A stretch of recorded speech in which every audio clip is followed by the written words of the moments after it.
Hi hello నమస్తే, నేను కృష్ణాంజనేయులు. ముఖ్యమంత్రిగా చంద్రబాబు నాయుడు బాధ్యతలు తీసుకున్న తర్వాత ఆంధ్రప్రదేశ్లో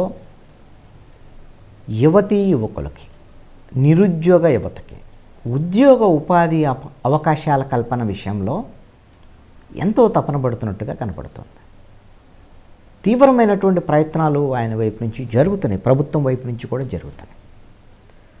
ఈ రోజున ఒక కొత్త విధానపరమైనటువంటి ప్రకటనకి ఆంధ్రప్రదేశ్ ప్రభుత్వము నిర్ణయం తీసుకున్నది. డ్వాక్రా గ్రూపులు ఏ విధంగా అయితే సక్సెస్ అయ్యాయో అదే తరహాలో నైబర్హుడ్ బిజినెస్, ఇరుగు పొరుగు వ్యాపారం అనేటువంటి పేరుతో కొత్తగా గ్రూపులు ఏర్పాటు చేసి ఉపాధి అవకాశాలను పెంపొందించడానికి ఆంధ్రప్రదేశ్ ప్రభుత్వం నిర్ణయం తీసుకున్నది. డ్వాక్రా గ్రూపులు ఏ విధంగా అయితే సెల్ఫ్ హెల్ప్ గ్రూపులుగా, స్వయం సహాయక బృందాలుగా ఏర్పడ్డారు, అదేవిధంగా చదువుకున్నటువంటి మహిళలు వాళ్ళు చేసేటువంటి వ్యాపారాలు, అదేవిధంగా మహిళలతో పాటు పురుషులకు కూడా, యువకులకు కూడా రెండవ దశలో గ్రూపులు, ఈ నైబర్హుడ్ బిజినెస్, ఇరుగు పొరుగు వ్యాపారానికి సంబంధించినటువంటి ఈ గ్రూపుల ఏర్పాటు విషయంలో ఆంధ్రప్రదేశ్ ప్రభుత్వము కీలకంగా ముందడుగు వేస్తోంది. మొట్టమొదటగా పైలట్ ప్రాజెక్ట్ కింద ఒక 100 యూనిట్లని ముందు చదువుకున్నటువంటి మహిళలతో ఏర్పాటు చేయబోతున్నారు. ఇది ఈ రోజున చదువుకొని స్వయం ఉపాధి కావాలని కోరుకునేటువంటి యువతులు, వాళ్ళకి ఒక రకంగా ఇది చాలా సంతోషించేటువంటి న్యూస్.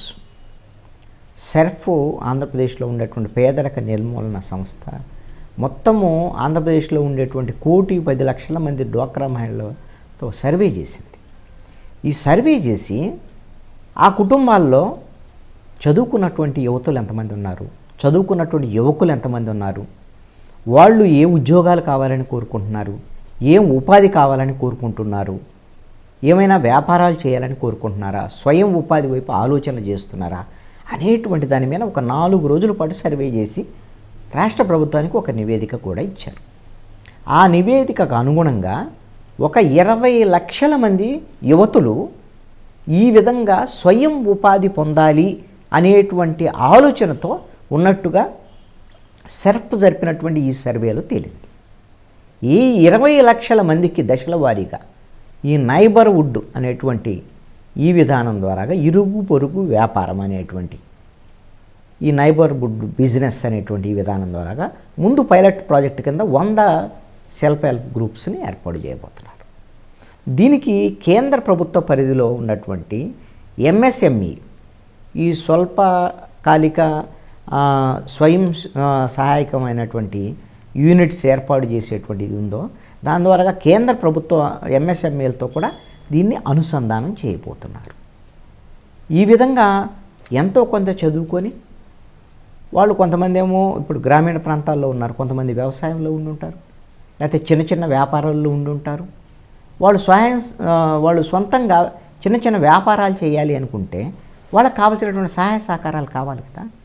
అందుకు ప్రభుత్వము ఈ విధమైనటువంటి స్వయం సహాయక బృందాలను ఏర్పాటు చేసి దీనికోసము నైబర్హుడ్ బిజినెస్ సంబంధించినటువంటి, ఇరుగుపొరుగు సంబంధించినటువంటి ఈ వ్యాపారం అనేటువంటి దాని మీద ఒక ప్రత్యేకంగా ఒక కార్పొరేషన్ కూడా ఆంధ్రప్రదేశ్ ఏర్పాటు చేయబోతుంది. ఈ ప్రభుత్వం కార్పొరేషన్ ఏర్పాటు చేసి ఈ మొత్తం ఈ ఒక 100 యూనిట్లు పైలట్ ప్రాజెక్ట్ కింద ఏర్పాటు చేస్తున్నారు ఈ గ్రూప్స్. వాళ్ళకి తర్వాత వాటిని పెంచుతారు. మహిళలతో పాటు పురుషులకు కూడా గ్రూప్స్ ఏర్పాటు చేస్తారు. వీళ్ళకి కావలసినటువంటి వ్యాపారం చేసుకోవటానికి పూర్తి సహాయ సహకారాలు బ్యాంకుల నుంచి రుణాలు ఇచ్చేటువంటి విధంగా, దానికి ప్రభుత్వం నుంచి షూరిటీ ఉండేటువంటి విధంగా కూడా జాగ్రత్తలు తీసుకుంటుంది ఆంధ్రప్రదేశ్ ప్రభుత్వం. ఇంత ప్రణాళిక రూపొందిస్తుంది.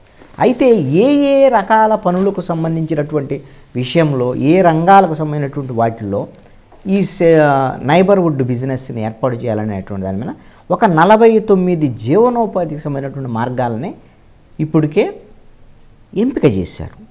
పరిశీలించి నిర్ణయం తీసుకున్నారు. ఏమేమి ఉన్నాయంటే దీంట్లో ఈ గ్రూప్స్లో ఉండేటువంటి వాళ్ళకు ఉపయోగపడేటువంటి అంశం ఏంటంటే ఐటీ రంగం, లీగల్ విషయాల్లో కూడా గ్రూప్స్ ఏర్పాటు చేసుకోవచ్చు. అకౌంటింగ్ అండ్ ట్యాక్స్ సర్వీసెస్, అంటే చదువుకున్నటువంటి వాళ్ళు consulting services, financial services, technology and electronics retail స్టోర్లు, food and beverages, education and child care, home gardening, entertainment and recreation, automotive services, speciality shops and cultural and community services, transport services. ఈ విభాగాలన్నింటిలో కూడా వీళ్ళు రుణాలు పొందొచ్చు, ప్రభుత్వం నుంచి సహకారం పొందొచ్చు. ఆ విధంగా వాళ్ళు వ్యాపారాన్ని అభివృద్ధి చేసుకోవచ్చు.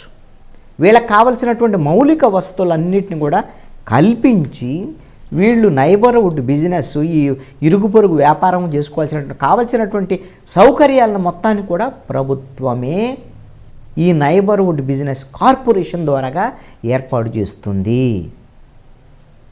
ఈ కార్పొరేషన్కి సంబంధించినటువంటి బ్యాంకింగ్, అదేవిధంగా డిజిటల్ మార్కెటింగు, అదేవిధంగా సోషయాలజీ, ఈ రంగాల నిపుణులతో కూడా వీళ్ళని నియమించి వాళ్ళు అసలు వాళ్ళ వ్యాపారాలను ఎలా డెవలప్ చేసుకోవాలి, దాంట్లో ఉన్నటువంటి ఇబ్బందులు ఏమిటి, ప్రభుత్వం ఎలా సహకరించాలి, బ్యాంకుల నుంచి ఎలా రుణాలు పొందాలి, ఇవన్నీ కూడా నిపుణుల ద్వారాగా వాళ్ళకి సహాయ సహకారాలు అందించబోతున్నాయి.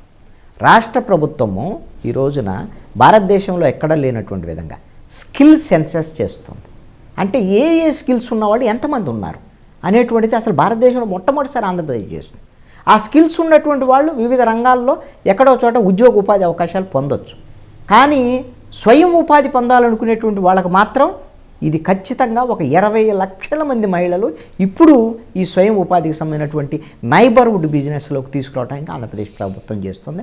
ఇది గిన సక్సెస్ అయితే ఆంధ్రప్రదేశ్లో నిరుద్యోగ సమస్య అనేది ఉండదు. వాళ్ళు స్వయం ఉపాధికి సంబంధించినటువంటి అన్ని రకాల అవకాశాలతో ముందుకెళ్ళడానికి అవకాశం ఇచ్చినట్టు అవుతుంది. ప్రభుత్వం తీసుకున్నటువంటి నిర్ణయం అద్భుతంగా ఉండేదానికి అవకాశం ఉంది.